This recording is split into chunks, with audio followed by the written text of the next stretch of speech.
কুরবানি দেবেন না। এ কথা কয় না, এই জায়গাতে আওয়াজ দেবে না, ভেজাল আছে, ভেজাল আছে। এই ওয়াজ করে আমার ইমামতি চলে গেছে, এই ওয়াজ করে জুমা থেকে বের হতে দেরি, ইমামতি যাতে দেরি হয়নি।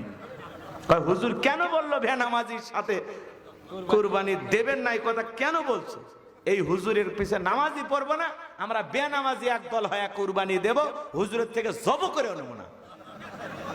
কথা বলছেননি? এরকম বেনামাজির পাওয়ার আছে না নাই? মসজিদে এক ওয়াক্ত নামাজে আসে না, মাঝে মাঝে জুমায় আসে, মানে ভূমিকম্প ঠেলে ফেলে দে, আছে না? আল্লাহ হেদায়েত দান করুক, জোরে বলেন আমিন। তাহলে 2 নাম্বার কি কথা ক্লিয়ার? ওয়ানহার, কুরবানি হবে কার জন্য? আল্লাহর খুশির জন্য কুরবানি দেব তো ইনশাআল্লাহ। 3 নাম্বার আয়াত, ইন্না শানিয়া কাহুয়াল আবতার। নবী গো, যারা আপনাকে লেসকাটারির বংশ বলে আপনি কষ্ট মনের মধ্যে নেবেন না। এই পৃথিবীর জমিনে আপনাকে মহব্বত করা, আপনাকে ভালোবাসার কোটি কোটি রুহানি সন্তান পাঠাবো, যারা আপনার জন্য জীবন দিতে প্রস্তুত থাকবে। আমার ভাইয়েরা, পুরো পৃথিবীতে 700 কোটির উপরে মানুষ, এর মধ্যে 200 কোটি মুসলমান। আমরা সবাই নবীজির রুহানি সন্তান। নবীজির অপমানে যদি না কাঁদে তোমার মন, মুসলিম নয় তুমি, মুনাফিক, নবীজির দুশমন। মাঝে মাঝে দেখেন না কিছু নাস্তিক বেঈমানরা নবীর নামে ব্যঙ্গ করে উল্টাপাল্টা কথা লেখে, আছে না নাই? ফ্রান্সের জালেমেরা নবীজির কার্টুন প্রদর্শন করতো, নাক ব্যাখ্যা করে, মুখে কয়েকটা দাড়ি লাগায়া, বল ইনি মোহাম্মদ, জোরে কন্যা উজুবিল্লাহ, আমার নবীকে দেখতে কার্টুনের মতো।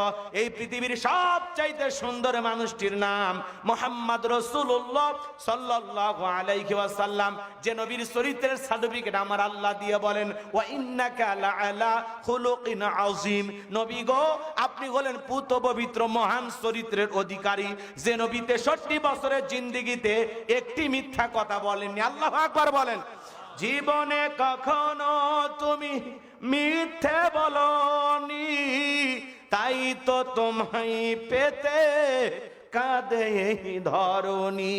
জীবনে কখনো তুমি মিথ্যে বলনি, তাই তো তোমায় পেতে কাঁদে এই ধরণী। যে নবী 63 বছরের জিন্দেগিতে একটি মিথ্যা কথা বলেনি। এই যুবক, সেই নবী হলেন তোমার আমার মডেল, তোমার আমার আদর্শ। লাকাদ কানা লাকুম ফি রাসূলিল্লাহি উসওয়াতুন হাসানা। আল্লাহ বলেন তোমাদের জন্য উত্তম আদর্শ আছে রাসূলের জীবনের ভিতরে। আল্লাহু আকবার কোন। সেই নবীকে যারা গালি দেয়, এরা অবৈধ জারর সন্তান। নবীজির অপমানে যদি না কাঁদে তোমার মন, মুসলিম নয় তুমি, মুনাফিক, নবীজির দুশমন।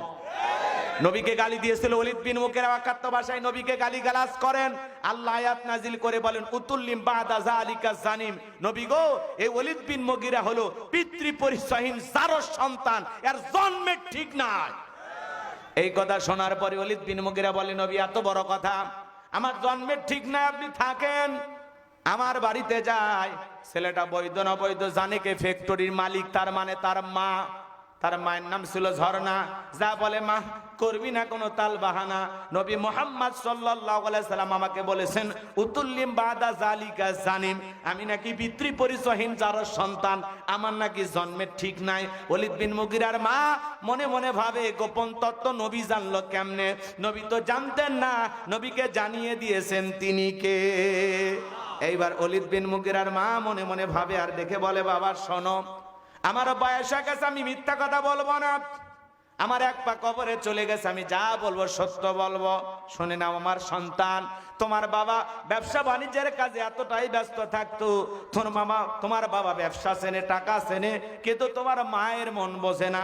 সে যে কেন আসে না, কিছু ভালো লাগে না। এবার আসুক, তারে আমি মজা দেখাবো। কথা বোঝেন নাই? এলাকার কিছু ভাইয়েরা দেখবেন যখন বিদেশে যায়, কিছু দুষ্ট দেবর আছে, সুযোগ পাইলেই ভাবির দুয়ারে যা স্লোগান দেয়, ভাবি ভাইয়া তোমার বর, আমি যে দেবর, ভেবে দেখো ভাবি কার কত দাবি, ভাই গেছে মালয়েশিয়ায়, আমি তো দেশে আসি।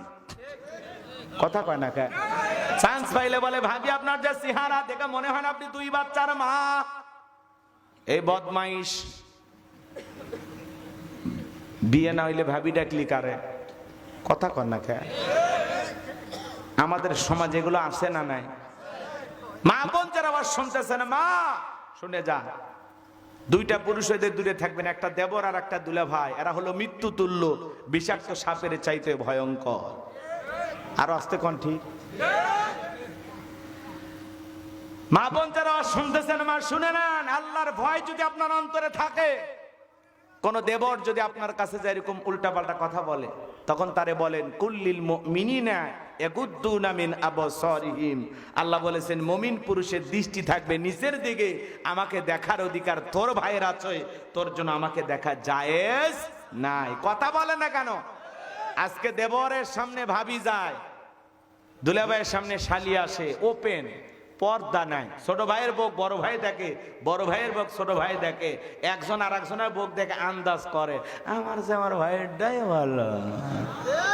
কথা কন না কেন? পর্দা নাই। আল্লাহর এই ফরজ পর্দাকে লঙ্ঘন করেছে। এজন্য ভাতিজি হইয়া চাচার বাড়িতে বিবাহের দাবি। শুনেছেন না ঘটনা চাচা? আজকে এই মোবাইল আইসা আমাদের পাপ কমছে না বাড়ছে? মোবাইলের ওজন কম, কিন্তু মোবাইলের মাধ্যমে পাপের ওজনটা অনেক বেশি। নারী পুরুষ সব মোবাইলের পাগল। তরুণ তরুণী, যুবক যুবতী রাতের আধারে জানালা দরজা লাগাই একা একা কম্বলের ভিতরে সেই ভিডিও। কথা কন না কেন? আছে না নাই? পোলাপান সব নষ্ট হয়ে গেছে। অনলাইনে জুয়া খেলে, ফ্রি ফায়ার, পাবজি বাবজি, উল্টা পাল্টা গেম খেলে মাথা নষ্ট। পোলাপান আছে না নাই? আমি কি এক লাইন বলবো? রাগ করবেন না? ও দেশে মোবাইল আইছে চিঠি, বুকের পাথরটাকে আমার আল্লাহ তোলার মতো নরম বানিয়ে দিয়েছেন। বলুন সুবহানাল্লাহ। আশিক রাসূল বেলাল, নবীর পাগল বেলাল, বলতে গেলে লম্বা সময় লাগবে বাজান, ওইদিকে যাওয়ার আর সুযোগ নাই। বেলালের উপর নির্যাতন জুলুমের কথা বিশ্ব নবীর কান পর্যন্ত যখন পৌঁছে গেল, নবী তখন ডেকে বলল আবু বকর, আমার বেলালের কষ্টের কথা আর সহ্য হয় না, যাও যাও তুমি আমার বেলালের জন্য একটা কিছু করো। হযরত আবু বকর সিদ্দিক রাদিয়াল্লাহু তাআলা আনহু কয়েক গুণ দাম বেশি দিয়া গোলামীর জীবন থেকে হযরত বেলালকে আজাদ করলেন, মুক্ত করলেন। বলুন আল্লাহু আকবার। এই যখন ইসলামের অবস্থা, একদিকে সন্তান হারানোর ব্যথা, কাফেরদের সমালোচনা, সাহাবায়ে কেরামদের উপর নির্যাতন জুলুম, এই জন্য নবীজির মনটা ভীষণ খারাপ, চোখের কোনা দিয়ে পানি ঝরতেছে। নবীর যখন মন খারাপ, নবীকে সান্ত্বনা দেওয়ার দায়িত্ব কার? আমার আল্লাহ ডেকে বলে জিবরাইল, আমার বন্ধুর মা নাই, বাবা নাই, আমি ছাড়া আমার বন্ধুর কেউ নাই রে জিবরাইল। এ জিবরাইল, আমার বন্ধুর মনটা হয়েছে ভারী, আমি আল্লাহ সইতে নাহি পারি। লাহু মাহফুজ থেকে সূরা কাউসার নিয়ে যায়া আমার বন্ধুর উপরে নাজিল কর তাড়াতাড়ি। আমার নবী তখন ডেকে বলেন আনাস, আমার কষ্টের কারণ কি, কান্না করার কারণ কি তোমরা জানো? কি তোমার মুস্কি হাসি দেওয়ার কারণ হলো এই মাত্র আসমান থেকে জিবরাইল এসে আমার উপরে সূরা কাউসার নাজিল করলো। বলুন সুবহানাল্লাহ। নবী তখন মুস্কি মুস্কি হাসলেন আর সাহাবায়ে কেরামদের সামনে সূরা কাউসার তিলাওয়াত করে শুনিয়ে দিলেন। জবান ছেড়ে সবাই আমার সঙ্গে আরেকবার পড়ুন, ইন্না আ'তাইনাকাল কাউসার ফাসাল্লি লিরাব্বিকা ওয়ানহার ইন্না শানিয়াকা হুয়াল আবতার। আল্লাহু আকবার। আমার আল্লাহ বলেন ইন্না আ'তাইনাকাল কাউসার, অবশ্যই আমি আল্লাহ পাক আপনাকে হাউজে কাউসার দান করেছি। এই পৃথিবীর অন্য কোন নবী রাসূলকে আল্লাহ রাব্বুল আলামিন হাউজে কাউসার দান করেন নাই। আপনার আমার নবীকে আল্লাহ তাআলা স্পেশাল ভাবে হাউজে কাউসার গিফট করেছেন, হাউজে কাউসার দান করেছেন। বলুন সুবহানাল্লাহ। এইজন্য আমার আল্লাহ বলেন ইন্না আ'তাইনাকাল কাউসার। আল্লাহু আকবার। নিশ্চয়ই আমি আল্লাহ পাক আপনাকে হাউজে কাউসার দান করেছি। এই হাউজে কাউসারের পানি দুধের মতো সাদা, মধুর চাইতে মিষ্টি, পানির মতো ক্লিয়ার। ওই কঠিন কিয়ামতের ময়দানে যেদিন বিচার দিবস কায়েম হয়ে যাবে, বিচার দিবসের একদিন হবে 50,000 বছরের সমান। যেদিন সূর্য সহাত মাথার উপরে চলে আসবে, সূর্যের তাপে মানুষের মাথার মগজগুলো টকবক করে গলতে থাকবে। যেদিন বেঈমানদের জিহ্বা নাভি পর্যন্ত জ্বলে আসবে, যেদিন ভাই ভাইকে দেখে পালিয়ে যাবে, পৃথিবীর জমিনে যা কিছু দেখতেছেন, পাহাড় পর্বত নদী নালা খাল বিল বিল্ডিং আমারও কোনো কিছু থাকবে না। কুল্লুমান আলাইহা ফান, পুরো পৃথিবীর সব কিছু আল্লাহ তাআলা ধ্বংস করে দেবেন। ওই কঠিন কিয়ামতের ময়দানে ভাই ভাইকে দেখে দৌড় মারবে। আবার আল্লাহ বলেন ইয়াউমা ইয়াফিরুল মারউ মিন আখি ওয়া উম্মিহি ওয়া আবি ওয়া সাহিবাতিহি ওয়া বানি। সেদিন ভাই ভাইকে দেখে পালিয়ে যাবে, মাতা পিতা সন্তানকে দেখে পালিয়ে যাবে, স্ত্রী স্বামীকে দেখে পালিয়ে যাবে, কেউ কারো পরিচয় দেবে না। ওই কঠিন কিয়ামতের ময়দানে আল্লাহর আরশের ছায়া ছাড়া আর কোনো ছায়া থাকবে না। ওই ছায়ার ভিতরে আল্লাহ রাব্বুল আলামিন শাস্ত্রহীন মানুষকে ছায়া দান করবেন। এটা হলো কিয়ামতের ময়দানে আল্লাহ তৈরি করা ভিআইপি গ্যালারি। সেখান থেকে আল্লাহর প্রিয় বান্দারা কিয়ামতের ফাইনাল খেলা উপভোগ করবেন। বলুন আল্লাহু আকবার। আর এদিকে মানুষ দলে দলে পানি পানি বলে চিৎকার মারবে, আর বিশ্ব নবীর দিকে রওনা করবেন।